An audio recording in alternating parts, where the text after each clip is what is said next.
Olá pessoal, na edição de hoje do Integrades vamos falar sobre prisão preventiva, através das abordagens e percepções de Bruno Parisi, defensor público do Estado de São Paulo, mestre em processo penal. É daqui a alguns segundos no Integrades.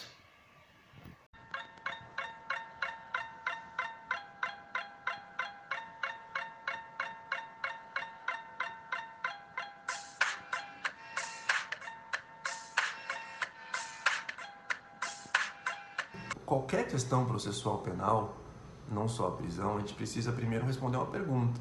Por que serve o processo penal? Qual é o fundamento de existência dele? Por que existe um processo penal hoje em dia? Pode parecer uma bobagem tremenda uma pergunta dessa nesse momento, mas na verdade ela é uma pergunta histórica, com conteúdo histórico, né? Porque assim, nós passamos por inquisições europeias, nós passamos por ordenações portuguesas aqui no Brasil, por diversas ditaduras na América Latina, e todas elas têm como um traço de um processo penal inquisitorial, onde o réu era apenas um objeto para a extração da verdade.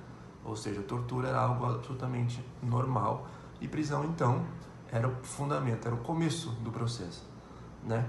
Com a redemocratização, no Brasil em especial, com a Constituição Federal de 88, muda-se a figura, muda o patamar do jogo do processo penal. O processo penal sai de algo contra o réu para ser a favor dele.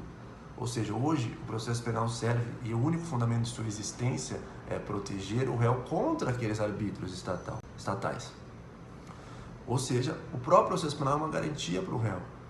E a Constituição Federal Brasileira, ela partindo desse pressuposto que o processo penal é uma garantia para o réu, elenca várias outras que são como barreiras para o Estado. O Estado não vai conseguir condenar alguém criminalmente se não respeitá-las. E a primeira, a pedra angular no processo penal, é a presunção de inocência. Tantas vezes aí achincalhada ao bel prazer aí de quem fosse o réu.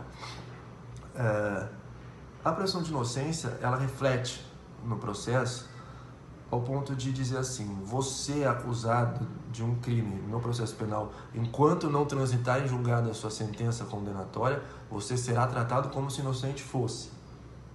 Ótimo. Essa é a missão toda da presunção de inocência. Agora, em casos excepcionais, nós vamos ultrapassar essa presunção, e aí podendo até decretar medidas cautelares pessoais. Excepcionalmente, a prisão preventiva. Então eu posso decretar prisões preventivas ou qualquer outra medida cautelar de acordo com a presunção de inocência? Posso, desde que sejam excepcionais. E entre elas, inclusive, entre as medidas cautelares, isso foi uma lei de 2011, eu não quero ficar citando leis e nada, eu quero bater um papo mais solto. A prisão preventiva é a última, legalmente a última. Então, você tem que respeitar a presunção de inocência, você tem 10 outras medidas alternativas, mas infelizmente, culturalmente, o nosso país é muito vinculado ainda à prisão, tá? Desse cenário todo que eu passei, de Constituição, Código de Processo, não cabe, não é possível explicar como 40% dos presos hoje, dos mais de 800 mil presos hoje, são presos preventivos.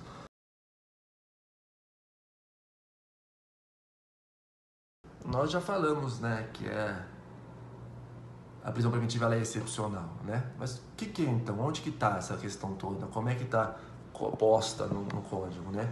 E aí é importante que a gente consegue responder essa pergunta. Qual a importância da perícia e da investigação para a prisão preventiva? A resposta, já antecipando um pouco, é cumprir os pressupostos da prisão preventiva. Ok? Mas o que é isso, né? Que juridiquês chato é isso? Não. A prisão preventiva é excepcional. Ok, a gente já entendeu. Só que o que é essa excepcionalidade? Onde que a lei autoriza? A lei autoriza falando assim: olha, você vai poder prender preventivamente alguém se, e aí os pressupostos são: houver crime, houver a materialidade do crime, a certeza da materialidade do crime, e indícios suficientes de autoria. Vamos exemplificar. Se você me achar com um pacote de droga na minha casa, você tem a certeza da materialidade, o pacote de droga, vai ter que fazer laudo, enfim. indício para de autoria, está na minha casa, está comigo, etc. Bastaria isso? Isso basta para prender alguém preventivamente? Não. Por quê? Prisão preventiva, gente, lembra lá do primeiro aspecto da conversa, ela é uma medida cautelar excepcional. Então ela só vai ser aplicada se, ponto 1, houver risco para que o processo não termine, ponto 2, houver risco para que o resultado do processo condenatório não se concretize, no caso, a prisão. Ou seja, eu estou ameaçando testemunha, tem indícios concretos de que eu vou fugir. Então, uma perícia bem feita, uma investigação bem feita é fundamental num processo democrático. Tudo bem, faz parte, é assim que funciona. E é assim que não acontece no dia a dia. Mas não serve por si só para prender alguém preventivamente.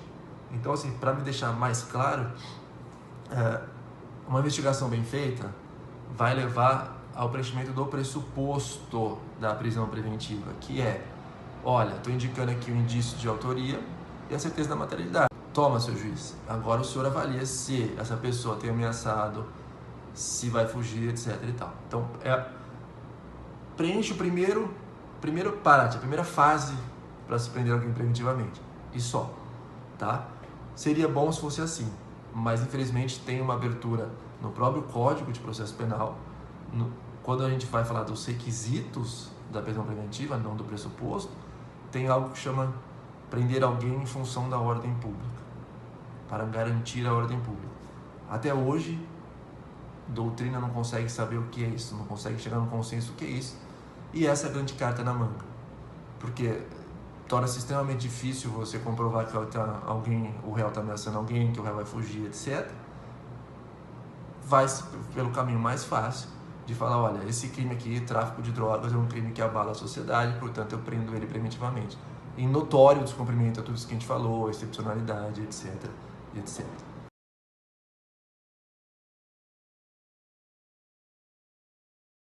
Bom, essa eu nem vou usar o tempo que me foi fornecido. A prisão preventiva não é que ela contribui para o encarceramento em massa, ela é um dos grandes elementos do encarceramento em massa, né?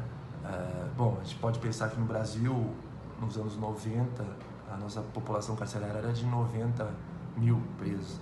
Em 2020 a gente bate 800 mil presos, dos quais 40% a média das pesquisas apontam aí para o preso preventivo.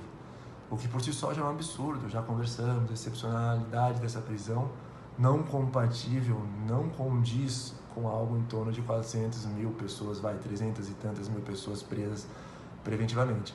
A contribuição com essa questão, vou avançar um pouquinho, assim, né, porque a gente gosta de falar, né, é uma famigerada guerra às drogas, desde 2006 estourou o número de pessoas presas, mulheres presas então por tráfico de drogas é algo surreal. Mas é claro que o que mais era aí com a questão do encarceramento em massa é essa cultura brasileira de que só a única resposta ao crime é a prisão, né? Não se faz nada preventivo, só se faz o repressivo, prende-se mal, não se tem nenhum cuidado com aquela pessoa, prende-se pessimamente, como eu já falei, prende-se sempre as mesmas pessoas e sempre pelos mesmos crimes. Eu não vou me arriscar a uma área que não é a minha, mas eu tenho notório gosto em ler, mas eu já indico aí Nilo Batista, para ficar nos nacionais, Rubens Casara, o porquê dessa, o próprio Patrick Cacedo, que tem feito um grande trabalho. A explicação desse encarceramento em massa não passa pelo direito, eu acho, passa por uma cultura além, né? Prender sempre os mesmos por alguns crimes. Nós temos 2.000 crimes. Se você pegar a população carcerária, 90% desses crimes diz respeito a tráfico, roubo, furto, receptação, etc. A explicação deve passar por uma análise cultural da própria sociedade brasileira. E essa questão da resposta sempre. Basta ver o pacote famigerado, também pacote anticrime. Todas as respostas que o então ministro da Justiça deu para a questão penal foram pena mais alta, pena mais alta, pena mais alta. Isso não funciona, tá na cara que não funciona. Tá ok? Mas a prisão preventiva ela é responsável por 40% dessas prisões preventivas, sendo utilizada muito em função daquele requisito que a gente falou da ordem pública. Então não tenho nenhuma ameaça, né, não tenho nenhum aspecto concreto que o réu está ameaçando uma testemunha, não tenho nenhum aspecto concreto que ele vai fugir, então eu uso a ordem pública como carta na manga, autorizada pelo Código de Processo Penal, é bom que se diga, clara inconstitucionalidade, mas utiliza isso e prende-se preventivamente à torto e à direita, sem nenhum controle.